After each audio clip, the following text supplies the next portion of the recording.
அட்டகாசமான அபார்ட்மெண்ட்ஸ் நம்ம அம்பத்தூர்ல. அம்பத்தூர் ரயில் நிலையத்திலிருந்து 5 minute டிரைவில் லக்ஸரி 2 BHK மற்றும் 3 BHK அபார்ட்மெண்ட்ஸ்.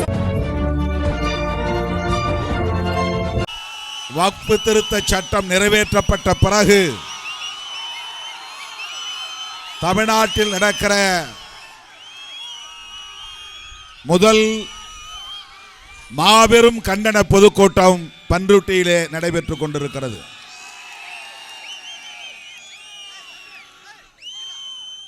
இஸ்லாமியர் தரப்பிலிருந்து இந்த மாபெரும் பொதுக்கூட்டம் ஒருங்கிணைக்கப்பட்டிருப்பது ஆறுதலை தருகிறது, நம்பிக்கையை தருகிறது, புத்துணர்வை தருகிறது. அந்த வகையிலே இந்த மாபெரும் கண்டன பொதுக்கூட்டத்தை ஒருங்கிணைத்த தமிழ்நாடு ஜமாத்துல் உலமா சபை கடலூர் மாவட்டம், அந்த சபையை சார்ந்த அனைவருக்கும் என்னுடைய பாராட்டுகளையும் வாழ்த்துக்களையும் தெரிவித்துக் கொள்கிறேன். வேளாண் சட்டங்கள் வந்தபோது அந்த சட்டங்கள் நிறைவேற்றப்பட்டு விட்டன, இனி ஒன்றும் செய்ய முடியாது என்று விவசாய பெருங்குடி மக்கள் சோர்ந்து போயிருந்தால் அந்த சட்டத்தை திரும்ப பெற வைத்திருக்க முடியாது.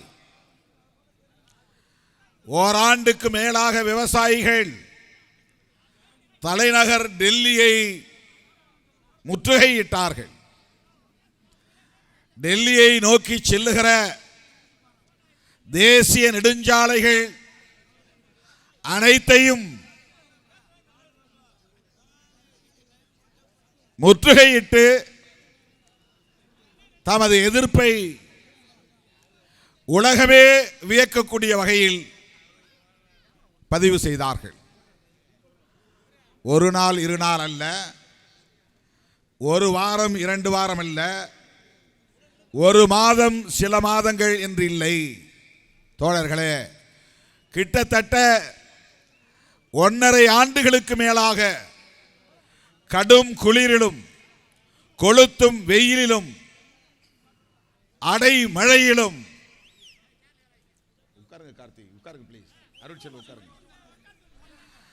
வேளாண்குடி மக்கள் தொடர் போராட்டத்தில் ஈடுபட்டார்கள். அந்த களத்திற்கு நேரடியாக நான் சென்று விவசாயிகளுக்கு விடுதலை சிறுத்தைகளின் ஆதரவை நல்கிவிட்டு வந்தேன். பஞ்சாப் தேர்தல் வந்தது. தேர்தலை ஒட்டி வேறு வழியில்லாமல் மோடி அரசு நிறைவேற்றிய வேளாண் சட்டங்கள் அனைத்தையும் திரும்ப பெற்ற வரலாறு இந்திய மண்ணில் நடந்தேறி இருக்கிறது. பெரும்பான்மை பலத்தை வைத்துக் கொண்டு அடாவடித்தனமாக சட்டங்களை நிறைவேற்றக்கூடிய ஒரு பாசிச அரசுதான் இந்தியாவிலே 10 ஆண்டுகளுக்கு மேலாக, ஏன் 11 ஆண்டுகளாக தொடர்ந்து நடைபெற்று வருகிறது.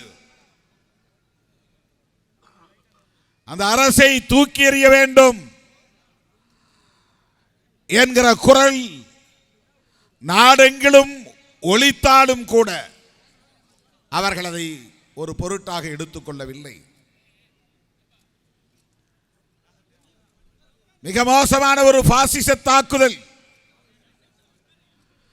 வெளிப்படையான இஸ்லாமிய வெறுப்பு, வெளிப்படையான சிறுபான்மை சமூகத்திற்கு அச்சுறுத்தல். உலகில் எந்த தேசத்திலும் இந்த 21ஆம் நூற்றாண்டிலே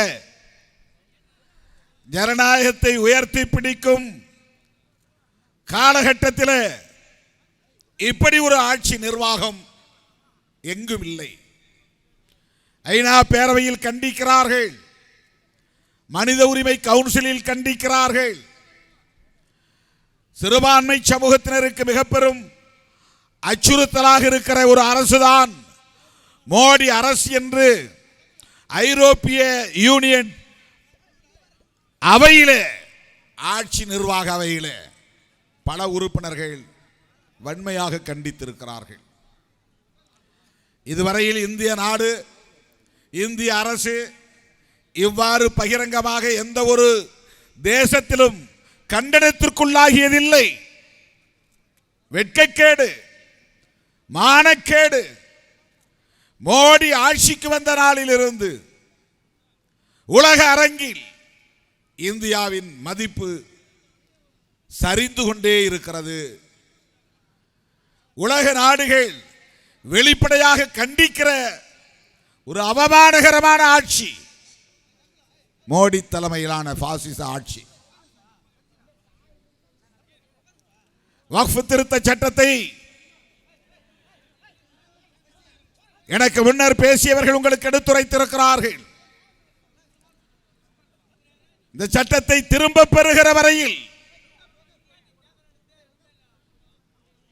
சோர்வின்றி போராட வேண்டிய போர்க்குணத்தை இஸ்லாமிய சமூகமும் இதர ஜனநாயக சக்திகளும் பெற்றாக வேண்டும். சோர்ந்துவிடக் கூடாது, தளர்ந்து விடக்கூடாது, நம்பிக்கையை இழந்துவிடக் கூடாது. போராட்டத்தின் ஊடாக அதை வீழ்த்த முடியும். அந்த சட்டத்தை திரும்ப பெற வைக்க முடியும். இந்தியாவில் இஸ்லாமியர்களின் மக்கள் தொகை என்பது 15 விழுக்காட்டுக்கு மேல், சற்றொப்ப 20 கோடிக்கு மேலான மக்கள் இருக்கிறார்கள்.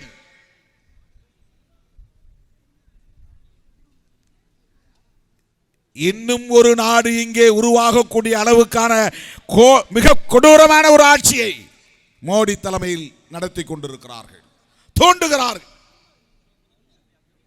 இந்த வெறுப்பின் இறுதி நிலை அப்படித்தான் கொண்டு போய் விடும் என்கிற அச்சத்தை ஏற்படுத்துகிறது. 20 கோடி மக்கள் தொகை என்பது சாதாரணமான எண்ணிக்கை அல்ல. உத்தரப்பிரதேசத்தில் மட்டும் 3.5 கோடிக்கு மேல் இஸ்லாமியர்கள் இருக்கிறார்கள்.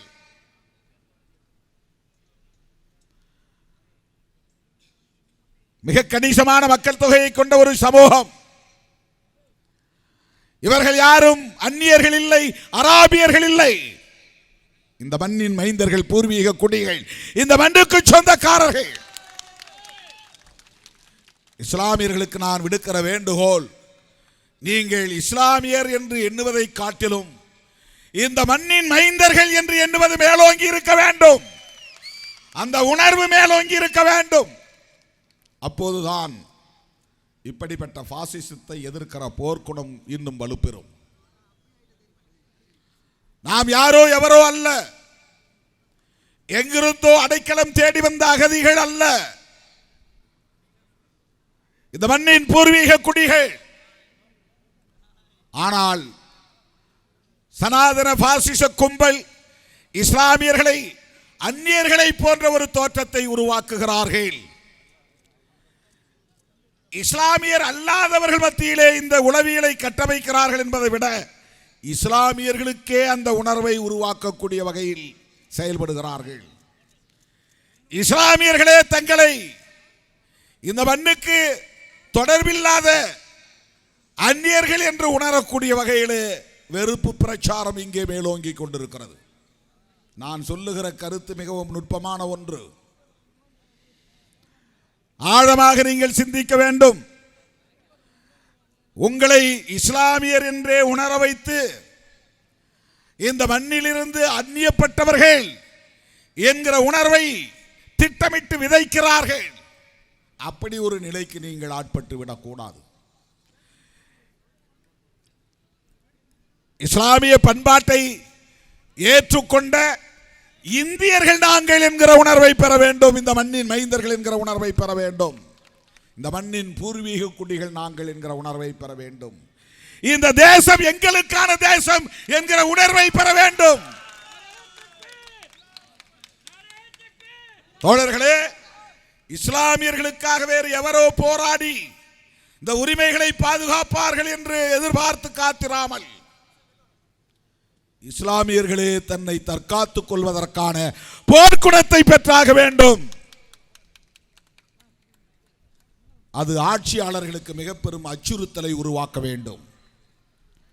வன்முறை தேவையில்லை.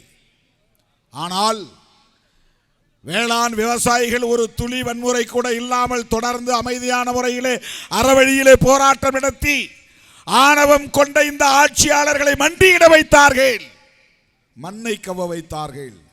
பஞ்சாபிலே மிகப்பெரிய தோல்வியை தழுவ செய்தார்கள். சட்டத்தை, நிறைவேற்றிய சட்டத்தை திரும்ப பெற வைத்தார்கள். ஏன் அப்படி போராட முடியாது? ஏன் இந்த சட்டத்தை திரும்ப பெற வைக்க முடியாது? இது ஏதோ இஸ்லாமிய ஏழை மக்களுக்காக அவர்கள் அக்கறை கொண்டு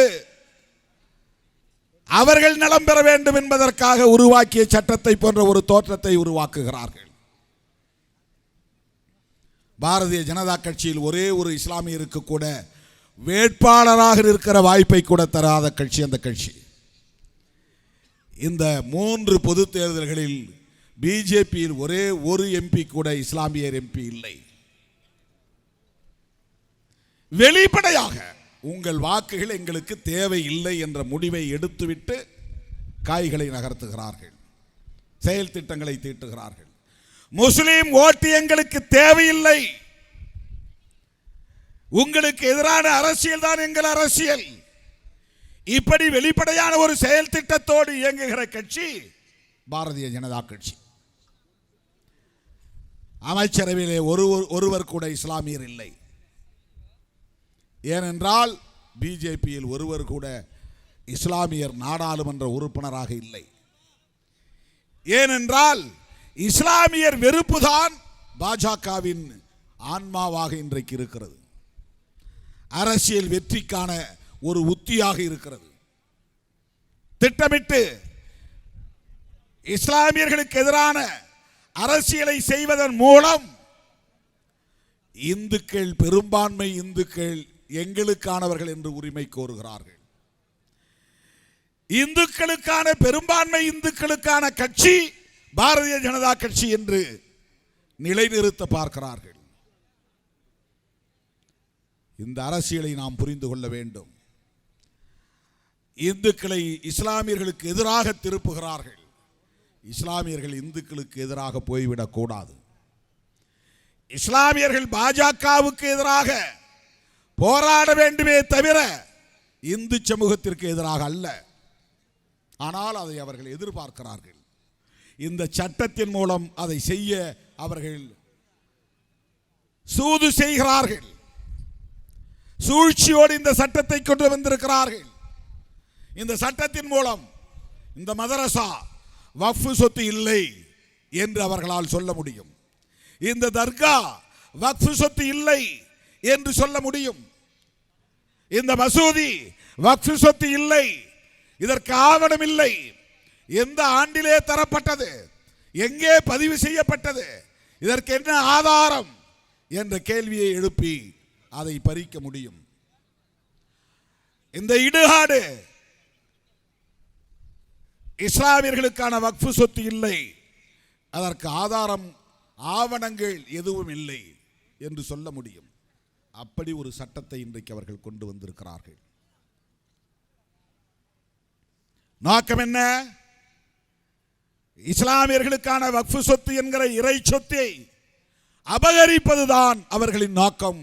சொத்தை அபகரிப்பதோடு இல்லை தோழர்களே, அந்த சொத்தை இஸ்லாமியர்களுக்கு ஆனது இல்லை என்று சொல்லுகிற இடத்தில் இஸ்லாமியர்களுக்கும் இந்துக்களுக்கும் இடையிலான மோதல் உருவாகும், முரண்பாடு உருவாகும், வன்முறை வெடிக்கும். இந்த வன்முறைகளைத்தான் பாஜக எதிர்பார்க்கிறது. எத்தனையோ வக்ஃப் சொத்துக்கள் பல நூறு ஆண்டுகளுக்கு முன்னால் வழங்கப்பட்ட, தானமாக வழங்கப்பட்ட, இறைவனின் பெயரால் வழங்கப்பட்ட வக்ஃப் சொத்துகளுக்கு ஆவணங்கள் தேட முடியாது, ஆதாரங்களை உறுதிப்படுத்த முடியாது. அப்படிப்பட்ட அந்த சொத்துக்களை எல்லாம் இன்றைக்கு அவர்கள் கைப்பற்ற பார்ப்பார்கள், அரசு சொத்தாக்க முயற்சிக்கிறார்கள். அதை கிளைம் செய்கிற போது நாம் எதிர்ப்பு தெரிவிக்கிற நிலை வரும். எதிர்ப்பு தெரிவிக்கிற போது அது வன்முறையில் போய் முடியும். இதுதான் அவர்களின் நோக்கம். இந்த சட்டத்தின்படி இனி ஒரு இஸ்லாமியர் கூட உடனடியாக வாய்மொழியின் மூலம் வக்ஃப் சொத்து என்று சொல்ல முடியாது. ஆவணம் தேவை, அரசு பதிவு தேவை. அந்த இஸ்லாமியர் தான் இஸ்லாமியராகத்தான் வாழ்ந்தார், 5 ஆண்டு காலம் இஸ்லாமியராக வாழ்ந்தார் என்பதையும் உறுதிப்படுத்த வேண்டும். திடீர்னு இன்னைக்கு முஸ்லீமா மாறி அவர் சொத்தை கொடுத்தாக்க நாங்கள் ஏற்றுக்க மாட்டோம். இதுவெல்லாம் எதற்காக? ஏழை முஸ்லிம்களின் நலன்களுக்காகவா? எண்ணி பார்க்க வேண்டும். 5 ஆண்டுகள் ஒருவர் முஸ்லீமாக இருந்தார் என்பதை உறுதிப்படுத்தினால் மட்டும்தான் அவரால் வக்ஃப் சொத்தை வக்ஃப் செய்ய முடியும். அதற்கு ஆவணம் தேவை. அதை அரசாங்கத்தின் பதிவை பெற வேண்டும். இல்லை என்றால் அது வக்ஃப் சொத்தாக மாறாது.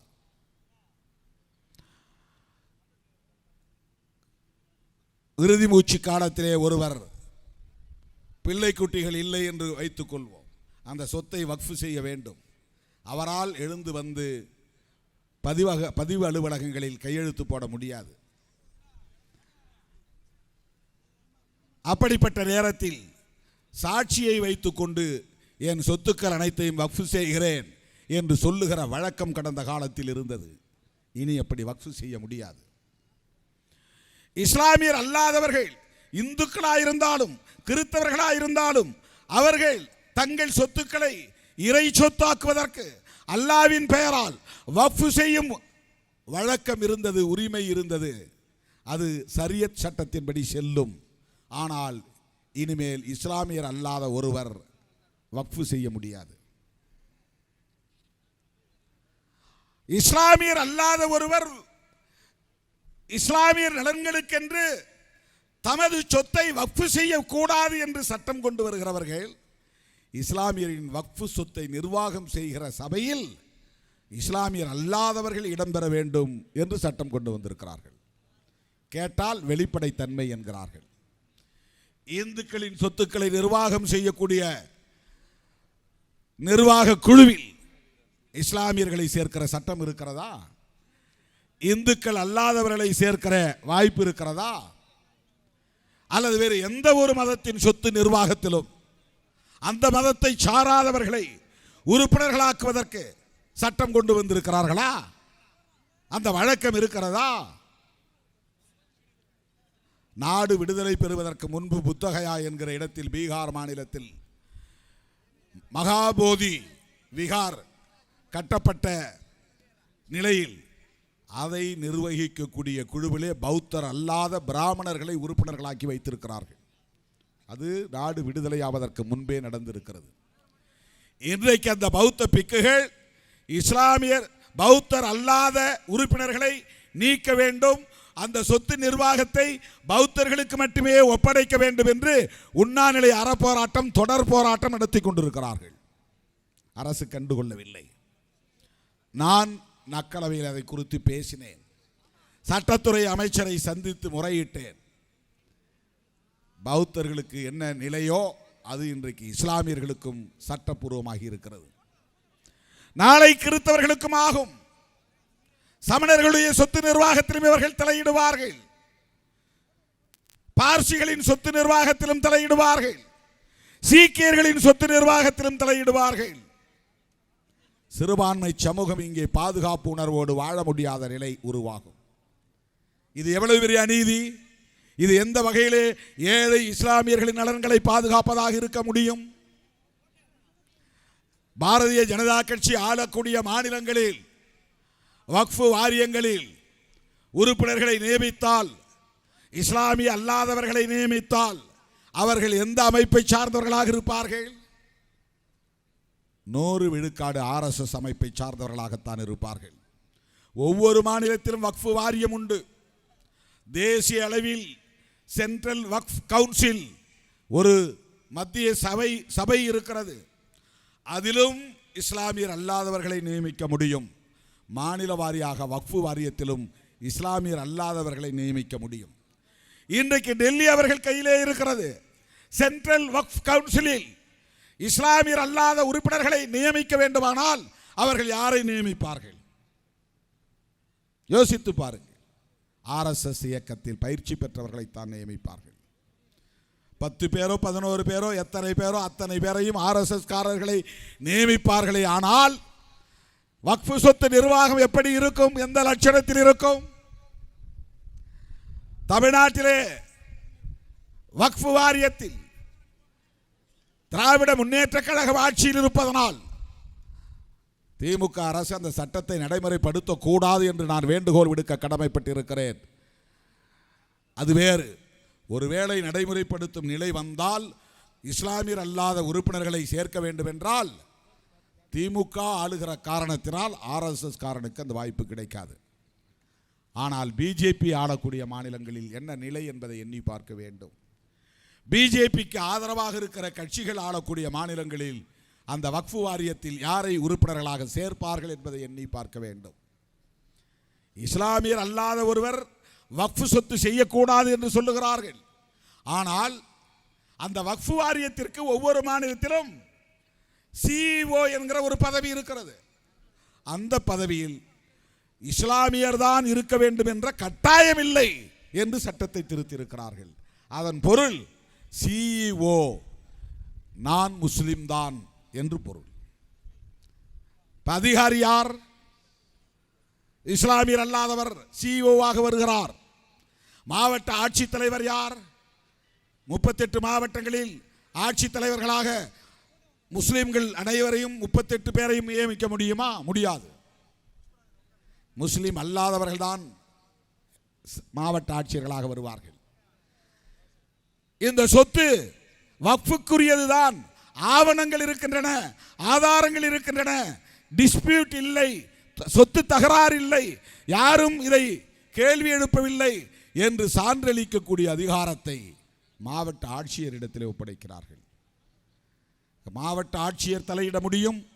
CEO ஒரு முஸ்லீம் அல்லாதவராக இருந்து அதை கட்டுப்படுத்த முடியும். வக்ஃபு வாரியத்தில் இஸ்லாமியர் அல்லாத உறுப்பினர்கள் RSS காரர்கள் ஊடுருவ முடியும். எவ்வளவு நெருக்கடிகளை இந்த வக்ஃபு சொத்தின் மீது கொண்டு வந்தவர்கள் திணிக்கிறார்கள்.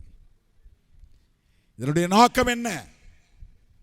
மெல்ல மெல்ல இஸ்லாமியர்களை எல்லா தலங்களில் இருந்தும், எல்லா முனைகளில் இருந்தும், எல்லா திசைகளில் இருந்தும், எல்லா கோணங்களில் இருந்தும் தாக்குதல் தொடுத்து உளவியல் ரீதியாக பலவீனப்படுத்துவதுதான் அவர்களின் நோக்கம்.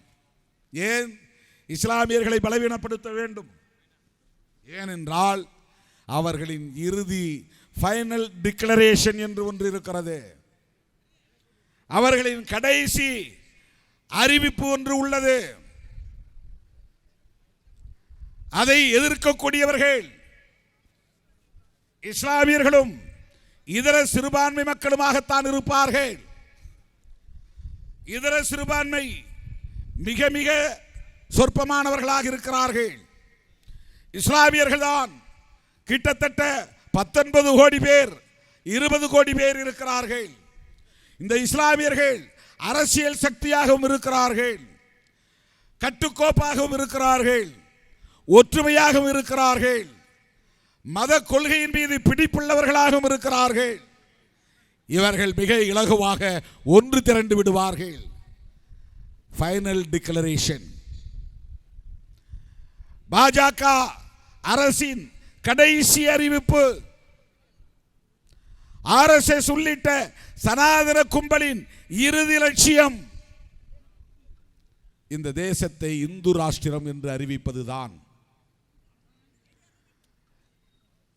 இந்த தேசத்தை இந்து ராஷ்டிரம் என்று அறிவிப்பதற்கு முட்டுக்கட்டையாக இருப்பது ஒன்று, முதல் எதிரி அரசமைப்பு சட்டம். அதை பலவீனப்படுத்துவது, நேர்த்து போக செய்வது, அது ஒரு பொருட்டே இல்லை என்று அதற்கு எதிராக CAA கொண்டு வந்தது. அதற்கு எதிராக வக்ஃபு சட்டத்தை கொண்டு வந்திருப்பது, திருத்த சட்டத்தை கொண்டு வந்திருப்பது. அதற்கு எதிராக ஜம்மு காஷ்மீர் மாநிலத்தை கூறு போட்டு அதை பலவீனப்படுத்தியது. அரசமைப்பு சட்டத்திற்கு எதிராக முத்தலாக் சட்டம் கொண்டு வந்தது. இவையெல்லாம் அரசமைப்பு சட்டத்தை டைலூட் செய்கிற, நீர்த்து போக செய்கிற தாக்குதல்கள். சட்டத்தின் பெயரால், ஜனநாயகத்தின் பெயரால், பெரும்பான்மை பலத்தின் பெயரால் அரசமைப்பு சட்டத்தின் மீதே இந்த அரசு தாக்குதல் தொடுக்கிறது. ஜனநாயகத்தை கொண்டே ஜனநாயகத்தை படுகொலை செய்கிறது. அரசமைப்பு சட்டத்தை சிதைக்கிறது. அதற்கு அடுத்த எதிரி மக்கள் திரளாக வெகுண்டெழுந்து போராடக்கூடிய வலிமை பெற்ற சிறுபான்மை சமூகத்திலேயே கட்டுக்கோப்பாக இருக்கிற கணிசமான மக்கள் தொகையை கொண்டிருக்கிற சமூகம் இஸ்லாமிய சமூகம். அந்த இஸ்லாமிய சமூகத்தை உளவியல் ரீதியாக பலவீனப்படுத்துவது, தொடர் தாக்குதலை நடத்துவது. இனி போராடி என்ன செய்ய போகிறோம்? பாபர் மசூதியை இடித்து விட்டார்கள். என்ன செய்ய முடிந்தது? தடுக்க முடிந்ததா? சட்டப்பூர்வமான வழக்கை நடத்தினோம். அங்கே ராமர் பிறந்தார் என்பதற்கு ஆதாரம் இல்லை என்று ஒத்துக்கொள்கிறது உச்சநீதிமன்றம். அகழ்வாய்வு செய்த போது கிடைத்த கட்டுமானங்கள் அது இந்து கோவில்கள் என்பதற்கான ஆதாரம் இல்லை என்று ஒப்புக்கொள்கிறது உச்சநீதிமன்றம்.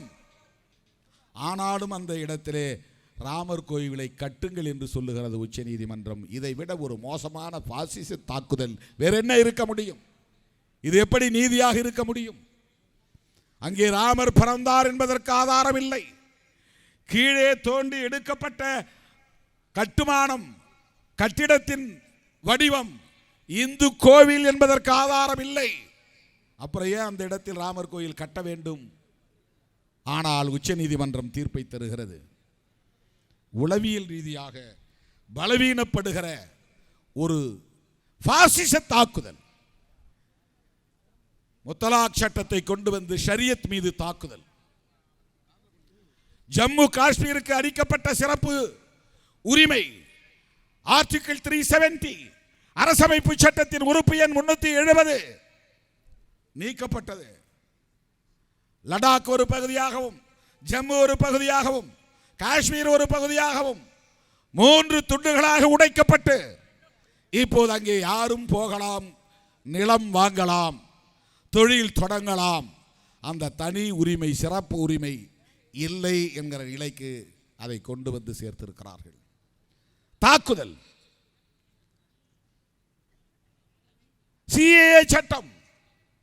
அண்டை நாடுகளில் இருந்து எந்த மதத்தை சார்ந்தவர்கள் வந்தாலும் அவர்களை ஏற்றுக்கொண்டு குடியுரிமை தருவோம், முஸ்லிம்களுக்கு தரமாட்டோம். வெளிப்படையான தாக்குதல். என்ன செய்ய முடிந்தது? இப்படி அடுத்தடுத்த தாக்குதல்கள். அவற்றையெல்லாம் தாங்கிக் கொள்ளுகிற சகிப்புத்தன்மை. இனி போராடி என்ன செய்ய போகிறோம் என்கிற மனச்சோர்வு. இன்றைக்கு வக்ஃப் திருத்த சட்டத்தின் மூலம் ஒரு கொடூரமான பாசிச தாக்குதலை நடத்தி அந்த மனச்சோர்வை உருவாக்குகிறார்கள். ஒரு கட்டத்திற்கு மேலே இனி நாம் என்ன போராடி எதை சாதிக்க போகிறோம் என்கிற உளவியலை இயல்பாகவே உருவாக்குவதற்கான ஒரு வழிமுறைதான் படிப்படியான தாக்குதல். அடுத்த ஆண்டோ அல்லது இன்னும் ஓரிரு ஆண்டுகளுக்கு பிறகோ அவர்கள் எந்த அறிவிப்பையும் செய்வார்கள். காமன் சிவில் கோட் கொண்டு வந்து அதையும் நிறைவேற்றுவார்கள். தனி சட்டங்கள் இனி சிறுபான்மை சமூகத்தினருக்கு இல்லை என்கிற நிலையை உருவாக்குவார்கள்.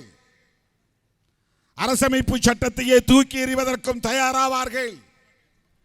அப்படிப்பட்ட நேரத்தில் போராடுவதற்கு யாரும் இல்லை என்கிற நிலையை ஏற்படுத்துவதற்குத்தான் தொடர் வெறுப்பு அரசியலையும் இங்கே உருவாக்குகிறார்கள். அதை மீறி இஸ்லாமியர்கள் வெகுண்டெழுந்தால் இந்துக்கள் என்கிற உணர்வோடு அவர்கள் இஸ்லாமியர்களுக்கு எதிரான வன்முறையில் ஈடுபட வேண்டும். அதற்கு mind set, they are preparing mindset among Hindus. யாராவது எதிர்த்து இஸ்லாமியர்கள் போராடுகிற நிலை வந்தால் தன்னியல்பாக சமூக மோதலாக மாற்றுவது, அது அரசியல் மோதலாக இல்லாமல் இந்து சமூகத்தை சார்ந்த மக்களே இயல்பாக எதிர்த்து வன்முறையில் ஈடுபடுகிறார்கள். நாங்கள் என்ன செய்ய முடியும்? நியாயப்படுத்துவதற்கான கால அவகாசத்தை அவர்கள் உருவாக்குகிறார்கள். இந்த நிலையில்தான் சிறுபான்மை சமூகத்தை சார்ந்த அறிவார்ந்த மக்கள் ஆழமாக சிந்திக்க வேண்டும். ஜனநாயக சக்திகள் பொறுப்புணர்வோடு சிந்திக்க வேண்டும். இடதுசாரி முற்போக்கு சக்திகள் இந்த தேசத்தை காப்பாற்றுவதற்கு, இந்த பாசிச கும்பலை விரட்டி அடிப்பதற்கு தீவிரமாக சிந்திக்க வேண்டும். தோழர்களே, அந்த கவலையோடு தான் இந்த பிரச்சனையை விடுதலை சிறுத்தைகள் கட்சி அணுகுகிறது. இது வெறும் வாக்கு வங்கி அரசியலோடு தொடர்பு படுத்தி பார்க்கக்கூடாது. 2026 சட்டமன்ற பொது தேர்தலை கணக்கிலே வைத்து திருமாவளவன் பேசுகிறான் என்றோ அல்லது திமுக தலைமையிலான மதசார்பற்ற முற்போக்கு கூட்டணி பேசுகிறது என்றோ நாம் குறைத்து மதிப்பிட்டு விடக்கூடாது. அப்படி யார் நினைத்தாலும் அது தவறு. வெளிப்படையாக சொல்லுகிறேன், இஸ்லாமியர் வாக்குகளையும் கிறிஸ்தவர் வாக்குகளையும் குறிவைத்து அதை மதசார்பற்ற முற்போக்கு கூட்டணிக்கு கிடைக்க விடாமல் தடுப்பதற்கு பல உத்திகள் இங்கே கையாளப்படுகின்றன. திமுக அரசின் மீது அல்லது ஆட்சி நிர்வாகத்தின் மீது அதிருப்தி அடைந்தவர்கள் காலம் காலமாக திமுக கூட்டணிக்கே வாக்களித்திருக்கிறோம் என்று விரக்தி அடைந்தவர்கள் இனி திமுக தலைமையிலான மதசார்பற்ற முற்போக்கு கூட்டணிக்கு வாக்களிக்க கூடாது என்பதற்கான களம் அமைக்கப்பட்டிருக்கிறது. ஏதோ மாற்று சக்தியாக நாங்கள் முன் வருகிறோம், எழுந்து வருகிறோம், வெளியே வந்திருக்கிறோம், வீதிக்கு வந்திருக்கிறோம் என்று யாராவது பேசினால் அதை நீங்கள் நம்பிவிட்டால் அது பெரும் தீங்கிலே போய் முடியும். நான் உண்மையான கவலையோடு சொல்லுகிறேன், உண்மையான பொறுப்புணர்வோடு சொல்லுகிறேன். இஸ்லாமியர்களின் வாக்குகளும் கிறிஸ்தவர்களின் வாக்குகளும் தொடர்ந்து மதசார்பற்ற முற்போக்கு கூட்டணிக்கு கிடைத்து வருகிறது. பாஜகவுக்கு போட மாட்டார்கள், பாஜகவோடு கூட்டணி சேருகிற கட்சிகளுக்கு போட மாட்டார்கள். 2021 தேர்தலிலே அதிமுக பாஜக கூட்டணி அமைத்து படுதோல்வியை சந்தித்தது. அதற்கு சிறுபான்மை சமூகத்தினரின் கோபம்தான், பெரும் கோபம்தான், ஆத்திரம்தான் அதற்கு காரணம். இன்றைக்கும் அது எடுபடாத கூட்டணி தான். பாஜக அதிமுக கூட்டணி போனி ஆகாது, எடுபடாது. சிறுபான்மை சமூகத்தினரின் ஒரு வாக்கை கூட அந்த கூட்டணியால் பெற முடியாது. அதை அமித்ஷா எதிர்பார்க்கவில்லை, விரும்பவில்லை. வேண்டாம், உங்கள் வாக்கு வேண்டாம், இதுதான் அவர்களின் உத்தி. அப்படி என்றால் இந்த வாக்குகளை கவருவதற்கு வேறு யார் வருகிறார்கள் என்பதை நீங்கள் புரிந்து கொள்ள வேண்டும். இந்த வாக்குகளை சிதறடிப்பதற்கு இங்கே யார் தயாரிக்கப்படுகிறார்கள், யாரை தயார்படுத்தி இருக்கிறார்கள் புரிந்து கொள்ள வேண்டும். இதிலே தடுமாறினால், இதிலே நாம் ஊசலாட்டம் கொண்டால் தோழர்களே, தமிழ்நாடும் உத்தரப்பிரதேசம் போல் மாறும் அபாயம் உருவாகும். நல்ல வேளை RSS பயிற்சி பாசறையில் வளர்ந்த அண்ணாமலையை தூக்கி அடித்து விட்டார்கள். அவர் செருப்பு போட மாட்டேன் என்றெல்லாம் வீர சபதம் ஏற்றார். அவரே சொல்லி கொடுத்து, நீங்க சொல்ற மாதிரி சொல்லுங்க, நான் காலில் செருப்பு போட்டுக்கிறேன் என்று பேசி வைத்து நயினார் நாகேந்திரன் வேண்டுகோள் விடுத்தாராம். அதனால் அவர் செருப்பு போட்டு கொண்டாராம். நீ போட்டுக்கோ, உன்னால நீ கட்டாயமா செருப்பு போடாமல் இருக்க முடியாது. இது தெரியும், மனிதாபிமான அடிப்படையில் சொல்லுகிறோம். கோடை காலத்தில் செருப்பு இல்லாமல் நீ நடக்க வேண்டாம், போட்டுக்கோ, உன் சபதத்தை நிறைவேற்ற முடியாது. அதிமுக பாசறையில் வளர்ந்த ஒருவர் பாஜக தலைவராகி இருக்கிறார். அதற்கு என்ன பொருள்? அதிமுக வாக்கு வங்கியை பாஜக கபலீகரம் செய்ய தயாராகிவிட்டது. பாஜகவுக்கு என்று தனி வாக்கு வங்கி இல்லை, அந்த வாக்கு வங்கியை உருவாக்க முடியாது. எனவே அதிமுகவோடு கூட்டணி வைத்து 50-60 இடங்களை எங்களுக்கு தாருங்கள், அல்லது 100 இடங்களை எங்களுக்கு தாருங்கள். எங்களோடு வருகிற தினகரனுக்கு தருகிறோம், எங்களோடு வர இருக்கிற சசிகலாவுக்கு தருகிறோம், எங்களோடு சேர இருக்கிற ஓபிஎஸ்க்கு தருகிறோம், அல்லது எங்களோடு சேர இருக்கிற மற்ற கட்சிகளுக்கு நாங்களே தகுதியை தந்து விடுகிறோம். அவர்களை எல்லாம் தாமரையில் நிற்க வைத்து அந்த வாக்குகளை எல்லாம் பிஜேபிக்கு கிடைத்த வாக்குகள் என்று காட்டிக்கொள்வதன் மூலம் அதிமுக வாக்கு வங்கியின் சதவிகிதம் குறைகிறது, பிஜேபியின் வாக்கு வங்கி சதவிகிதம் உயர்கிறது என்று காட்டுவதற்கான ஒரு உத்தியை இங்கே கையாளுகிறார்கள். அவர்களால் வெற்றி பெற முடியாது, ஆட்சியை கைப்பற்ற முடியாது. ஆனால் திமுக தலைமையிலான மதசார்பற்ற முற்போக்கு கூட்டணிக்கு ஒரு நெருக்கடியை ஏற்படுத்துவதற்கென்று அவர்கள் கையாளுகிற ஒற்றை உத்தி இஸ்லாமியர்களின் வாக்குகளையும் கிறிஸ்தவர்களின் வாக்குகளையும் சிதற வைப்பதுதான். அதற்கு இப்போது புதிய கட்சி உதயமாகி இருக்கிறது, உங்களுக்கு தெரியும்.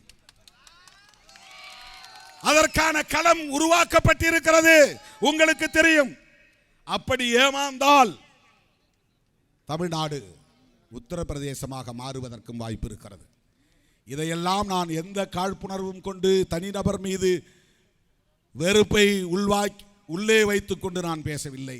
100 விழுக்காடு இஸ்லாமியர்களின் நலன்களில் இருந்தும் இந்த தேசத்தின் நலன்களில் இருந்தும் இந்த சனாதன சக்திகள் வலிமை பெற்றுவிடக் கூடாது. இந்தியாவில் எஞ்சி இருக்கிற ஒரே தீவாக இருப்பது தமிழ்நாடு மட்டும்தான். அந்த தமிழ்நாட்டையாவது நாம் காப்பாற்றியாக வேண்டும். அந்த பொறுப்புணர்வில் தான் சொல்லுகிறேன்.